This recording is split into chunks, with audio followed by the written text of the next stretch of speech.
Hello student, my name is Rakesh Kumar. चलिए शुरू करते हैं आज का लेक्चर।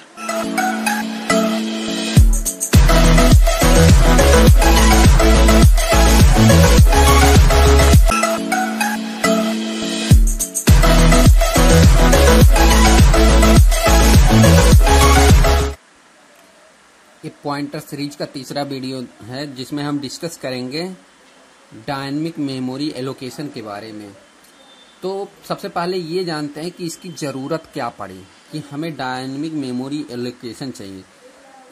जैसे हमारे पास एरे में अगर एरे को हम डिक्लेयर करते थे तो कुछ इस टाइप से डिक्लेयर करते थे, इंट नम 100। तो जो एरे का साइज है उसमें 100 है, एरे का जो साइज है 100 है, मतलब इसमें 100 एलिमेंट को सेव कर सकते हैं। तो अगर हम 100 डिक्लेयर कर लिए साइज, लेकिन हमें रन टाइम पे क्या मतलब प्रोग्राम के समय पे सिर्फ हमारे पास क्या होता है कि मान लीजिए 40 ही नंबर को हमें सेव करना था, तो बाकी 60 नंबर क्या हो रहा था, तो ये मेमोरी की वेस्टेज हो रही थी 60 नंबर के लिए। जब ये डिक्लेयर करते हैं तो डिक्लेयर करते ही जो मेमोरी होगा वो 100 × 2 बाइट स्थान ऑक्युपाई कर लेगा। 2 क्यों करेगा? क्योंकि इंटीजर की साइज कितनी होती है? 2 बाइट। तो अगर 100 नंबर को हमें सेव करना है, वेरिएबल सेव करना है, 100 एलिमेंट को सेव करना है, तो हमारे पास कितना साइज वो ऑक्युपाई कर लेगा? जैसे ही डिक्लेयर करेंगे 200 बाइट ऑक्युपाई कर लेगा। लेकिन प्रोग्राम करते समय हमें सिर्फ 40 स्टूडेंट के नंबर को सिर्फ सेव करने को हुआ, तो बाकी 60 स्टूडेंट का जो वो है 120 बाइट मेमोरी की वेस्टेज होती थी। तो ये इस समस्या को, इस प्रॉब्लम को हमें ठीक करने के लिए हमारे पास डायनेमिक मेमोरी एलोकेशन का कॉन्सेप्ट आया। इसमें क्या होता है कि अगर हम किसी वेरिएबल को पॉइंटर टाइप डिक्लेयर करते हैं तो उसको हम डायनेमिक मेमोरी से स्पेस एलोकेट कर सकते हैं। तो इसके लिए मेरे पास 2 फंक्शन है, मैलोक है, कैलोक है। तो इन्हीं सब के बारे में डिस्कस करने वाले हैं कि ये डायनेमिक मेमोरी एलोकेशन होता क्या है। चलिए देखते हैं। तो कुछ पॉइंट हम पहले से नोट किए हैं। The concept of dynamic or runtime memory allocation help us to overcome this problem in array as well as allow us to be able to get the required chunk of memory at runtime। मतलब dynamic memory allocation से हम run time में उसको memory provide कर सकते हैं। अगर मेरे पास सिर्फ 40 स्टूडेंट के नंबर को ऐड करना था तो सिर्फ 40 ही नंबर के बराबर हम मेमोरी दे सकते हैं, मतलब 40 दूनी 80 बाइट उसे मेमोरी एलोकेट करवा सकते थे रन टाइम में। जबकि एरे से रन टाइम में मेमोरी को हम घटा बढ़ा नहीं सकते थे। यही डिफरेंस है डायनेमिक मेमोरी एलोकेशन में और जो एरे से हम डिक्लेयर करते थे वेरिएबल उसमें। This is the best suit type of algorithm allocation where we do not know the memory requirement in advance. तो हमें इसकी जरूरत वहां पड़ती है जहां हमें पहले से नहीं पता होता कि कितनी मेमोरी लगेगी। जैसे इसी केस में मान लीजिए हमें ये नहीं पता था सिर्फ ये कि हमें 40 स्टूडेंट के नंबर को सेव करना था। हमें तो पता था कि 100 स्ट्रेंथ होती होगी क्लास में, तो 100 का करना था, लेकिन at a time present time में सिर्फ 40 का ही करना था। तो वहाँ मेमोरी मतलब हमें नहीं पता था पहले से कि कितने स्टूडेंट हैं, कितने हमें नंबर को सेव करना। तो इस सिचुएशन में इस डायनेमिक मेमोरी एलोकेशन टाइप से हम मेमोरी की रिक्वायरमेंट जो होती है उसको फुलफिल करते हैं। तो इसको प्रोवाइड करने के लिए हमारे पास सी में 2 फंक्शन है, एक है मैलोक और दूसरा है कैलोक। मैलोक और कैलोक किस हेडर फाइल में आती हैं? ये अगर हम टर्बो सी की बात करें तो आता है कैलोक एलोक.h और स्टैंडर्ड लाइब्रेरी.h टर्बो सी में। अगर हम लाइनेक्स की बात करें तो मैलोक.h में हेडर फाइल में इन दोनों की डेफिनेशन लिखी होती है। तो सबसे पहले हम बात करते हैं मैलोक फंक्शन की कि मैलोक फंक्शन कैसे काम करता है, कैसे मेमोरी प्रोवाइड करता है, इन सब के बारे में। अगर हम malloc फंक्शन की बात करें तो malloc फंक्शन हम जो हमारे पास एक इंटीजर था कि हमारे पास इंटीजर नम और 100 करके इस टाइप से एरे को डिक्लेयर करना था। लेकिन इसी को अगर हम एक नम ले लेते, मान लीजिए यहाँ नम की जगह x है, x 100, तो हम उसको पॉइंटर में डिक्लेयर करेंगे। सबसे पहले पॉइंटर में, तो पॉइंटर को डिक्लेयर करते समय क्या होता है कि हम उसकी स्पेस तुरंत ही नहीं, साइज नहीं दे पाते कि इतनी साइज, तो उसके लिए हमारे पास malloc फंक्शन से इस तरह से हम लेंथ देते हैं। मान लीजिए जितना हमें लेंथ देना था, क्या लिखते थे malloc, अगर हमें 10 एलिमेंट को इंटर करना था x में, तो 10 इंटू साइज ऑफ इंट हम जानते हैं 2 होता है। तो या तो हम डायरेक्ट 2 लिख दें अगर हमें कंफर्म है कि इंटीजर टाइप का है, अगर नहीं तो हम साइज ऑफ कैरेक्टर, अगर हम कैरेक्टर के बात करें तो कैरेक्टर अगर होता, मान लीजिए इस टाइप से होता, कैर x होता, वो मान लीजिए z है, अगर इस टाइप से है तो z इक्वल कैर स्टार malloc,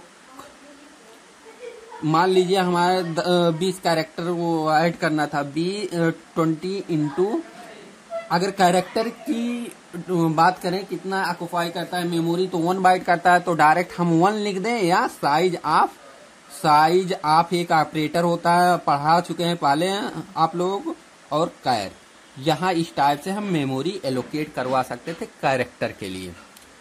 ये इंट स्टार क्या होता है? इंट स्टार का मतलब हो गया कि ये प्रोटोटाइप है, कास्ट है, डाटा टाइप कास्टिंग है।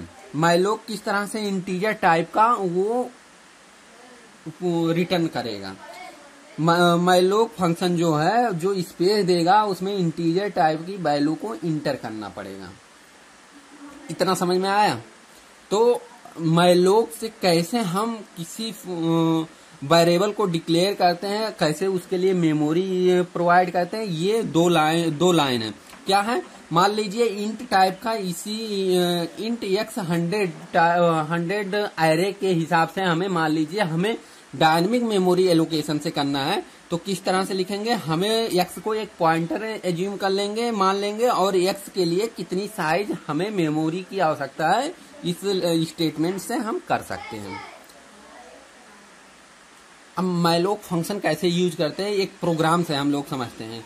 सबसे पहले malloc फंक्शन के लिए जो हेडर फाइल यूज होती है, या तो alloc.h करेंगे, अगर टर्बो सी में हम काम कर रहे हैं तो alloc.h करेंगे, या स्टैंडर्ड लाइब्रेरी.h। तो हम क्या यहाँ यूज कर रहे हैं? स्टैंडर्ड लाइब्रेरी.h। अगर हम यही लाइनक्स में बात करते हैं तो हमें कौन सा हेडर फाइल इंक्लूड करना पड़ता? malloc.h। तो ये पता है कि हम वेरिएबल डिक्लेयर किए हैं n, i, और पॉइंटर टाइप का एक वेरिएबल है ptr, और सम एक वेरिएबल है। हम यहाँ से क्या निकालने वाले हैं कि जो एक प्रोग्राम लिखने वाले हैं डायनेमिक मेमोरी एलोकेशन से, कि हमें सम निकालें कुछ नंबर का, जो नंबर दे रहे हैं, मान लो 10 नंबर दे रहे हैं, तो 10 नंबर का हमें हमारे पास सम निकल के आ जाए, बाकी मेमोरी भी वेस्ट ना हो। अगर 10 नंबर के हमारे बात करें तो क्या होता था कि हम एरे मान लेते थे 10 नंबर का, और उससे हम निकालते थे सम या एवरेज। उसी प्रोग्राम को अब हम डायनेमिक मेमोरी एलोकेशन से कैसे कर रहे हैं उसके बारे में देखते हैं। तो सबसे पहले हमें पहला प्रिंटफ क्या लगा? Inter number of element. तो सबसे पहले ये प्रिंट होके आएगा कि कितना नंबर है, एलिमेंट है, कितना नंबर हमें यूज करना है सम निकालने के लिए। तो मान लीजिए हम जो वैल्यू देंगे वो n में सेव हो जाएगा, n वाले वेरिएबल में जाके स्टोर हो जाएगा। उसके बाद क्या होगा? जब n की वैल्यू हमें पता चल गई, मतलब साइज पता चल गई, तो उस साइज के हिसाब से हमें मेमोरी में स्पेस प्रोवाइड करना है उन नंबर को स्टोर करने के लिए। तो मान लीजिए हम उस टाइप के साइज को क्या करेंगे, उसको लिए मेमोरी एलोकेट करेंगे रन टाइम में। तो रन टाइम में मेमोरी एलोकेट करने के लिए ये स्टेटमेंट है, क्या है कि ptr इक्वल इंटीजर, जो नंबर हमारे पास है वो इंटीजर टाइप का स्टोर होगा, तो इंटीजर टाइप कास्ट कर दिए। फिर malloc फंक्शन लगाएं। malloc फंक्शन में n क्या है कि कितना नंबर होगा, पता चल जाएगा हमें जो n वाले वेरिएबल में स्टोर होगा। तो यहाँ से n की वैल्यू और साइज ऑफ इंटीजर, यहाँ हम डायरेक्ट 2 भी लिख सकते थे। तो इस हिसाब से मान लीजिए हमें n की वैल्यू क्या, पहले स्टेटमेंट से n आ गया वेरिएबल, n में हम मान लो 20 इंटर कर दिए।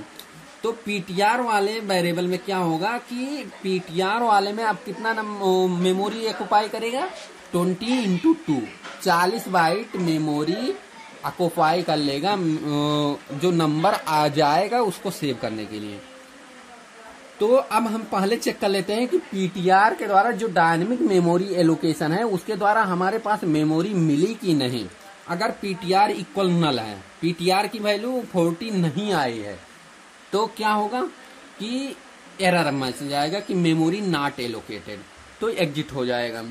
अगर ऐसा नहीं हुआ तो क्या करेंगे, मान लो अगर ऐसा नहीं हुआ तो ऐसा नहीं होने का मतलब कि मेमोरी मिल चुकी है, मेमोरी मिल चुकी है, तो क्या करेंगे, अब उसमें एलिमेंट इंटर करेंगे, जितने 20 एलिमेंट बारी बारी से हम इंटर करेंगे। और जब हम किसी 20 नंबर को इंटर करेंगे तो हम जाहिर सी बात है लूप एक लगाना पड़ेगा कि जो नंबर जाके उस एड्रेस पे स्टोर कर पाए। तो for i equal i less than 0 i plus plus, इसके द्वारा क्या होगा कि मेमोरी में जो स्थान मिला है वहां नंबर की स्टोरेज हो जाएगी, नंबर जाके सेव हो जाएगा। अब जो मेमोरी में स्थान मिल चुका है, नंबर जाके सेव हो चुका है, तो अब उसको हमें सम निकालना है। तो सम निकालने के लिए अब बारी बारी से उस नंबर को निकालना पड़ेगा और जोड़ना पड़ेगा। तो क्या फिर एक लूप लेंगे निकालने के लिए, निकालते समय ही जोड़ते जाएंगे हम, sum equal sum plus star ptr plus i. अब यहाँ पहले देख लेते हैं जो स्कैन या फंक्शन में यहाँ हम एड्रेस ऑफ पीटीआर प्लस आई नहीं लगाए। क्यों नहीं लगाए हैं, क्योंकि पता है, हमें पता है कि पीटीआर किस टाइप का है, कि उसमें एड्रेस ही स्टोर होगा, क्योंकि वो पॉइंटर टाइप का है। तो वहां हमें एड्रेस ऑपरेटर लगाने की जरूरत नहीं है। तो इससे क्या हुआ कि sum equal sum plus star ptr plus आई।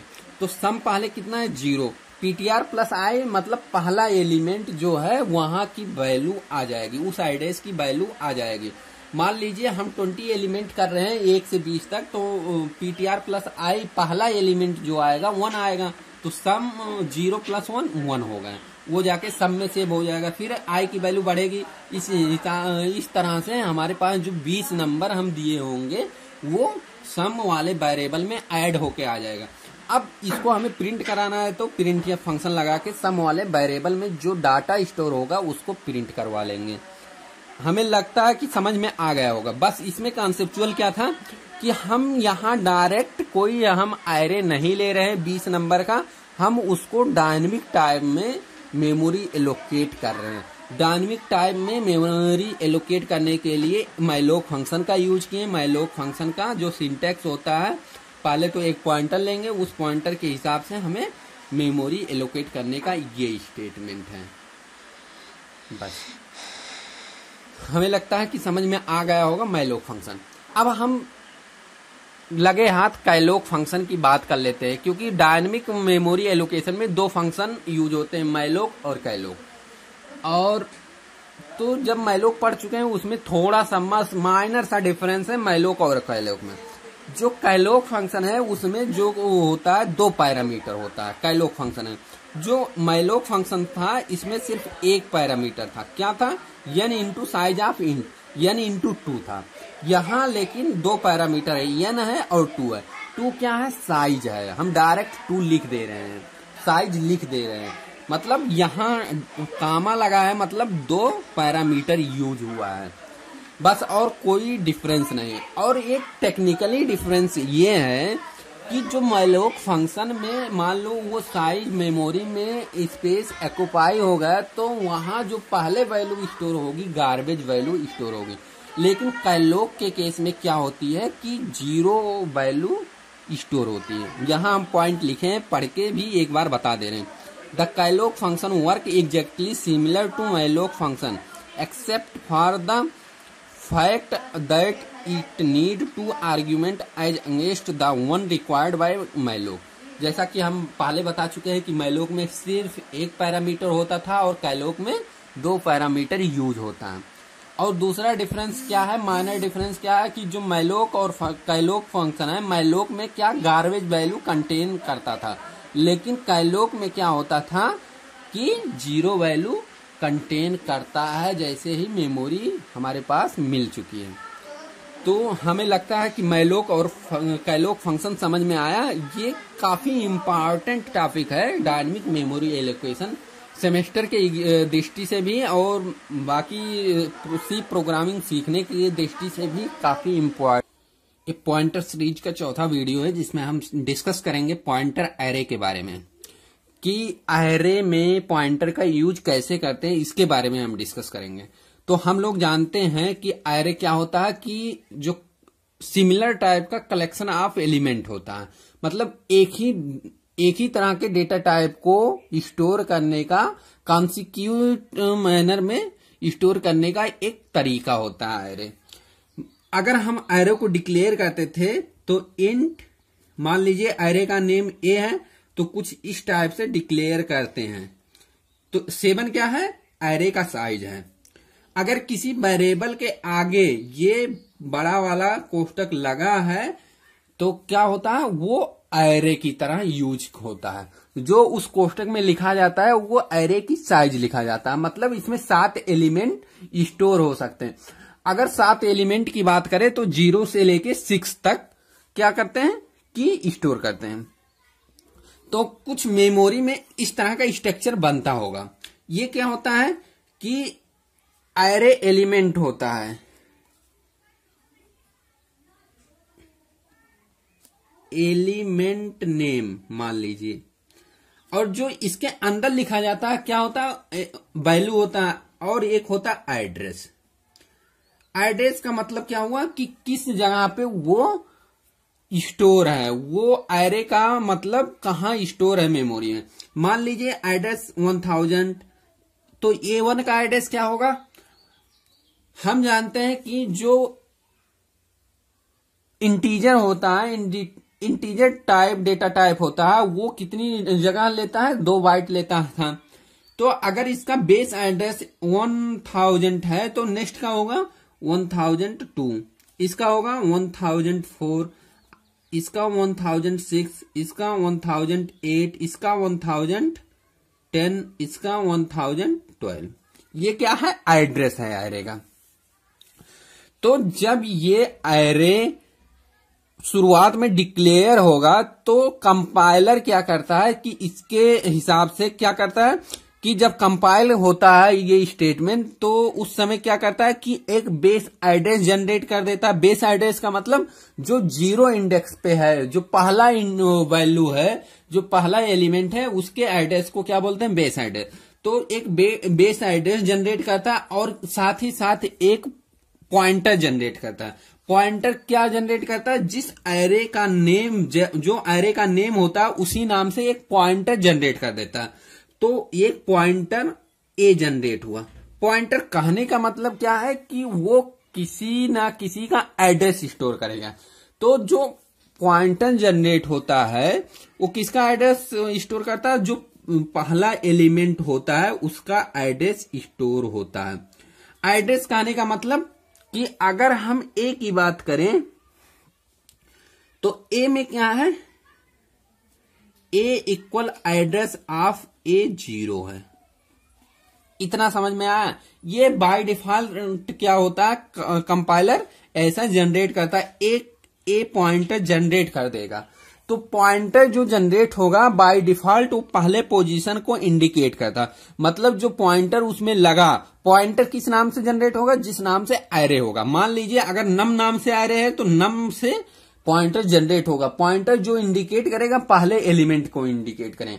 इंडिकेट करने का मतलब उसके एड्रेस को इंडिकेट करेगा। एड्रेस के लिए कौन सा ऑपरेटर लगाते हैं, एड्रेस ऑफ एलिमेंट 0। अगर हम वैल्यू की बात करें कि जो पहले 0 वाले इंडेक्स पे वैल्यू है उसको कैसे डिनोट करेंगे, कि हम क्या करेंगे, स्टार ऐसे जनरेट करेंगे। क्यों करेंगे, क्योंकि जब ये एड्रेस है तो ये वैल्यू रिप्रेजेंट करेगा कि नहीं। अगर ये पॉइंटर है तो पॉइंटर क्या है, किसी ना किसी का एड्रेस स्टोर किया है। अगर उसके वैल्यू की बात करें तो स्टार ए, मतलब वैल्यू एट पॉइंटर ए, इसका मतलब हुआ। पॉइंटर ए का मतलब क्या हुआ कि जो फर्स्ट एलिमेंट है एरे का उसको डिनोट कर रहा हूं। इतना समझ में आया। अगर हम दूसरे एलिमेंट तो कैसे हम लिख सकते हैं, अगर a+1 की बात करें तो कौन से एलिमेंट को डिनोट कर रहा है, एड्रेस ऑफ A1 का। अगर उसके एलिमेंट की बात करें तो अगर स्टार A+1 कर दें तो क्या हो गया, उसका एलिमेंट हो गया। अगर A2 की बात करें, A+2 की बात, तो एड्रेस ऑफ A2 को इंडिकेट कर रहा है। लेकिन अगर इसके एड्रेस की बात करें A+2, इतना समझ में आया। अगर पहले एलिमेंट की बात करें, पहले एलिमेंट का मतलब इंडेक्स 0 के लिए तो सिंपल A इंडिकेट होता है और उसकी वैल्यू स्टार A। दूसरे एलिमेंट की A+1 और उसकी वैल्यू को स्टार A+1। तीसरे की A+2, उसके वैल्यू को स्टार A+2। इसी तरह अगर हम जनरल फॉर्म में लिखने चाहें, nth एलिमेंट की बात करना चाहें, तो मान लीजिए क्या A+i, मतलब i एलिमेंट की बात कर रहे हैं, तो जनरल A+i जहां दिखेगा मतलब एड्रेस ऑफ एरे AI, मतलब इसका क्या होगा, एड्रेस ऑफ AI, इसका सिंपल सा मतलब हो गया। i की वैल्यू अगर 0 है तो क्या रिप्रेजेंट कर रहा है, इंडेक्स 0। i की वैल्यू 1 है तो क्या रिप्रेजेंट कर रहा है, दूसरी वैल्यू को। i की वैल्यू 2 है तो क्या रिप्रेजेंट कर रहा है, A+2 की, मतलब तीसरे एलिमेंट की बात कर रहा है। अगर हम इस इंडेक्स पे i वाले इंडेक्स की वैल्यू की बात करें तो कैसे रिप्रेजेंट करेंगे, स्टार A+i। इसका मतलब क्या होगा कि उसकी वैल्यू हो गई और ये क्या हो गया, एड्रेस हो गया। तो जो पॉइंटर और एरे में होता है दोनों में काफी सिमिलरिटीज होती है। जो एरे होता है वो कंपाइलर क्या करता है कि जो एरे जिस नाम से होता है बाय डिफॉल्ट उसी नाम से एक पॉइंटर जनरेट करता है। जो पॉइंटर जनरेट करता है वो पहले एलिमेंट को इंडिकेट करता है। तो हम सिंपल सी बात कर सकते हैं कि A equal address of A0 है। अगर उसकी वैल्यू को बात करें तो स्टार A है। तो ये पूरा है कि एरे में कैसे हम पॉइंटर का यूज करते हैं। इतना समझ में आया तो हम इस पे एक प्रोग्राम देखते हैं। प्रोग्राम क्या करने वाले हैं कि हम एक एरे के एलिमेंट का सम निकालने वाले हैं, लेकिन पॉइंटर टेक्निक का यूज करके, कि जो अभी यहां समझे हैं उस टेक्निक का यूज करके हम निकालने वाले हैं। तो ये हम प्रोग्राम ऑलरेडी लिख दिए हैं, सिर्फ हमें समझाना है। जो ये हमारा मेन फंक्शन ये है वाइड मेन है। उसके बाद हम एक वेरिएबल डिक्लेयर किए हैं इंटीजर टाइप का। कौन कौन से वेरिएबल, i है, x5 है। x5 का मतलब एक एरे है जिसका नाम x है, उसमें 5 एलिमेंट हो सकते हैं, मतलब उसकी साइज 5 है। अगर उसकी साइज 5 है तो मतलब 0 से 4 इंडेक्स तक हो सकता है। ये 0 वाला इंडेक्स है, ये 1, ये 2, ये 3, ये 4। किस नाम से है, x के नाम से। तो ये x0 वाला एलिमेंट है, ये x1 वाला, ये x2 वाला, ये x3 वाला, x4 वाला, इस हिसाब से है। अगर हम इसके जो नाम है, अगर हम कोई जनरेट होगा पॉइंटर, क्या जनरेट होगा, x, तो x किसको इंडिकेट करेगा, x0 वाले एड्रेस को। इतना समझ में आ गया पॉइंटर के हिसाब से। अभी यहां जो देखे हैं, तो अब हम बात करते हैं कि अब पहले इसमें एरे में एलिमेंट इंटर कर रहे हैं, तो एलिमेंट इंटर ऑफ एरे। अगर एलिमेंट इंटर करना है तो हम लूप से इंटर करते थे, एरे में ऑलरेडी पढ़ चुके हैं। जो लोग नहीं देखे हैं वीडियो, वो एरे सीरीज में जाके देख सकते हैं। अगर और राइट कॉर्नर पे शो भी हो रहा होगा कार्ड में इस समय। तो हम क्या कर रहे हैं, एरे को एरे में एलिमेंट इंटर करना है तो एक लूप ले रहे हैं। लूप में क्या हो रहा है condition, i equal 0, i less than 5। ये क्या है, साइज है एरे की 5 एलिमेंट इंटर करना है तो 0 से 4 तक लूप चलेगा। और i प्लस प्लस है। स्कैन एफ में क्या, स्कैन एफ फंक्शन क्या करता है कि किसी वेरिएबल में वैल्यू स्टोर करवाने का काम करता है। तो कैसे करता है, स्कैन एफ %d, हम पहले क्या लगाते थे, एड्रेस ऑफ x और i लगाते थे। हम क्या लगाते हैं, एड्रेस ऑफ x, इस तरह से हम लगाते थे स्कैन एफ वाले के लिए। तो हम इसी को एड्रेस ऑफ x i को हम डायरेक्टली a प्लस आई, यहां देखिए इस पेज पे a plus i, address of a i का मतलब क्या हुआ, a i simple, a plus i, इसका यूज करने वाले हैं। अब हम क्या डायरेक्ट यूज कर रहे हैं, हम कोई एड्रेस ऑपरेटर नहीं यूज कर रहे हैं, हम सिंपल सा क्या यूज कर रहे हैं कि हम वैल्यू पॉइंटर का टेक्निक यूज कर रहे हैं। तो x प्लस आई यहां लिख दिए। तो इससे क्या होगा, इस स्कैन वाले फंक्शन से इसमें पूरा एलिमेंट फिल हो जाएगा जी। अगर i की वैल्यू 0 होती है तो इंडेक्स वैल्यू 0 पे पहला एलिमेंट फिल होगा, i की वैल्यू 1 होती है तो दूसरे, i की वैल्यू 2 होती है तो तीसरे, i की वैल्यू 4 होती है तो चौथे, i की वैल्यू 5 होती है तो पांचवें पे वो स्टोर हो जाएगा। अगर एलिमेंट आ चुका है, मान लीजिए मेरे पास एलिमेंट आया 4, 6, 9, 8, 10, ये एलिमेंट इंटर हो चुका है स्कैन एफ वाले फंक्शन से। अब क्या करना है, हमें इसका सम निकालना है। तो अगर इसका सम निकालना है तो क्या करना पड़ेगा कि एक लूप लेना पड़ेगा, बार बार सम वाले जो वेरिएबल डिक्लेयर किए हैं उसमें ऐड करना पड़ेगा। तो हम उसके लिए एक लूप लिए हैं। लूप कहां से, जो पहले प्रीवियस लूप था उसी नाम से लूप लिए हैं और वही कंडीशन सेम है। अब इसमें क्या लग रहा है कि sum plus equal star x plus i. Star x plus i का मतलब क्या हुआ, स्टार एक्स प्लस आई का मतलब जो ith इंडेक्स पे है उसकी वैल्यू। तो इस सिंपल स्टेटमेंट का मतलब हम लोग क्या समझते हैं, sum equal sum plus star x plus i. ये भी इसके इक्विवेलेंट है कि नहीं, सम प्लस, ये हम ऑपरेटर पढ़ा चुके हैं। तो इसका मतलब ये हुआ। तो पहली बार जब इंडेक्स वैल्यू 0 पे ये लूप चलेगा तो हमें क्या कर रहा है, x 0 वाली वैल्यू को कह रहा है सम के साथ जोड़ने के लिए। सम इस समय कितना है, 0 है। अगर इंडेक्स वैल्यू 0 वाले एलिमेंट की वैल्यू को जोड़ना है तो 0 प्लस 4 4 हुआ। उसके बाद i की वैल्यू 1 हो जाएगी, फिर सम में 4 ऑलरेडी आ चुका है तो 4 प्लस अगला एलिमेंट जुड़ेगा 6। इस तरह से पूरा सम का समेशन आ जाएगा, मतलब पूरे एरे का समेशन आ चुका होगा सम में। तो हमें अब सम को प्रिंट कराना है तो इस स्टेटमेंट से हम प्रिंट करा सकते हैं। इतना समझ में आ गया। इसी को हम दूसरे प्रोग्राम से समझते हैं। हमें क्या बेसिकली समझना था कि जो एड्रेस ऑफ एक्स आई होता है हम डायरेक्ट एरे में ये लिख सकते हैं पॉइंटर का यूज करके। और जो एलिमेंट होता है वो एलिमेंट के लिए हम क्या यूज करते थे, हम सिंपल सा एक्स आई यूज करते थे। तो उसकी जगह हम ये यूज कर सकते हैं पॉइंटर का यूज करके। इतना समझ में आया। बस यही दो कॉन्सेप्ट था कि हम एरे में पॉइंटर का यूज कैसे करते हैं। अगर जिन लोग नहीं समझ में आ रहा है उन लोग लिए दूसरा एग्जाम्पल हम समझा रहे हैं अगला। अब उसी एरो को हम दूसरे टेक्निक से समझ रहे हैं। ऐसा भी कर सकते हैं। क्या है, हम एक वेरिएबल डिक्लेयर किए हैं इंटीजर टाइप का i और एक एरे डिक्लेयर कर दिए हैं, उसे इनिशियलाइज भी कर दिए हैं इसी समय पे। क्या, 5 एलिमेंट इनिशियलाइज भी कर दिए हैं।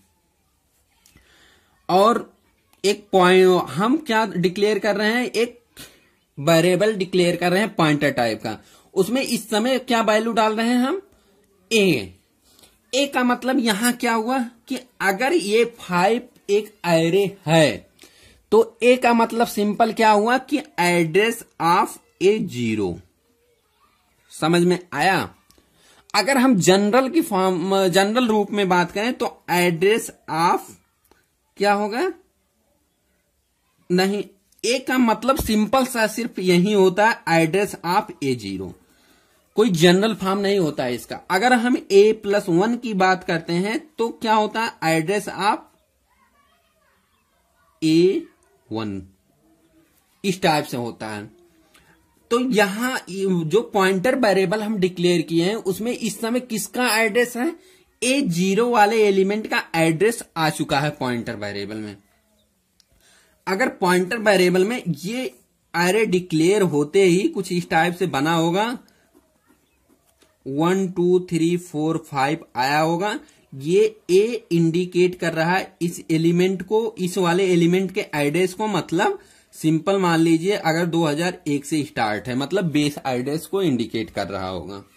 तो जो A में, A का मतलब क्या है, एड्रेस ऑफ A0। तो सिंपल A का मतलब क्या हुआ कि एड्रेस ऑफ फर्स्ट एलिमेंट। तो अगर हमें इसको क्या करना है, प्रिंट कराना है कि जो एरे में एलिमेंट है उसको प्रिंट कराना है, तो सिंपल क्या करेंगे, एक लूप लेंगे कि एरे में क्या क्या एलिमेंट है उसको प्रिंट कराना है। तो पूरा लूप लेंगे, क्योंकि एक बार में तो सब प्रिंट नहीं होगा, बारी बारी से हर एक एलिमेंट प्रिंट होगा। तो हमें लूप की जरूरत पड़ेगी। लूप कहां से चलेगा, 0 से 5 तक, 0 से 4 तक, लेस देन 5 है, मतलब 0 से 4 तक लूप चलेगा। मतलब 0 से 4 तक का मतलब 5 एलिमेंट प्रिंट होगा। प्रिंट क्या होगा, %d और $ptr।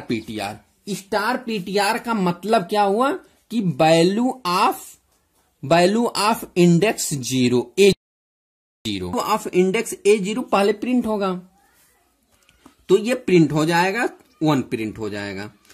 फिर पीटीआर की वैल्यू बढ़ रही है, प्लस प्लस का मतलब PTR+1। पीटीआर अगर प्लस प्लस लिखा है तो इसका मतलब क्या होता है कि PTR+1। PTR+1 का मतलब क्या हुआ कि जो हम पहला एलिमेंट इंडेक्स वैल्यू 0 को इंडिकेट कर रहे थे, अब कौन सा अगला नेक्स्ट एलिमेंट इंडिकेट होगा। तो उस हिसाब से अब हमारा दूसरा एलिमेंट प्रिंट हो जाएगा। इस तरह से हमारा 5 एलिमेंट प्रिंट हो जाएगा। तो सिंपल इस प्रोग्राम में हम क्या किए हैं कि हम एक पॉइंटर टाइप का वेरिएबल ऑलरेडी डिक्लेयर किए हैं, उसको उसी में इनिशियलाइज कर दिए। जबकि पहले वाले एग्जाम्पल में क्या था कि हम कोई वेरिएबल डिक्लेयर नहीं किए थे पॉइंटर टाइप का, हम वैसे टेक्निक यूज कर रहे थे कि हम ये एड्रेस की तरह एज्यूम करेंगे और इसको उस एड्रेस की वैल्यू की तरह एज्यूम करके हम प्रिंट करवा लेंगे। लेकिन हम यहाँ पहले से ही पॉइंटर डिक्लेयर कर दिए, वहीं इनिशियलाइज कर दिए हैं कि इसकी जो पॉइंटर में आएगा वो पहले एलिमेंट का एड्रेस आएगा। इतना समझ में आया। तो चाहे हम ये इस तरह से यूज करें चाहे इस तरह से यूज करें, हमें लगता है पूरा कॉन्सेप्ट समझ में आ गया होगा कि एरे में पॉइंटर किस तरह से यूज करते हैं। तो इसको क्या बोलते हैं, पॉइंटर टू एन एरे या पॉइंटर एरे भी कह सकते हैं। अब वीडियो खत्म करने से पहले हम लोग क्या करते हैं कि एक QTB पूछते। QTB का मतलब क्वेश्चन ऑफ दिस वीडियो, जिसका आंसर आप सबको कमेंट सेक्शन में आंसर देना होता होगा। तो आप सबके लिए इस वीडियो का QTB है कि जो ये प्रोग्राम है इसका आउटपुट क्या होगा। आउटपुट का मतलब जो फाइनल समेशन निकलेगा, ये स्टेटमेंट, इस स्टेटमेंट का आउटपुट जो printf ये वाला लिखा है, पूरा आउटपुट आप लोग कमेंट सेक्शन में कमेंट करिए और वीडियो को ज्यादा से ज्यादा शेयर करिए। वीडियो देखने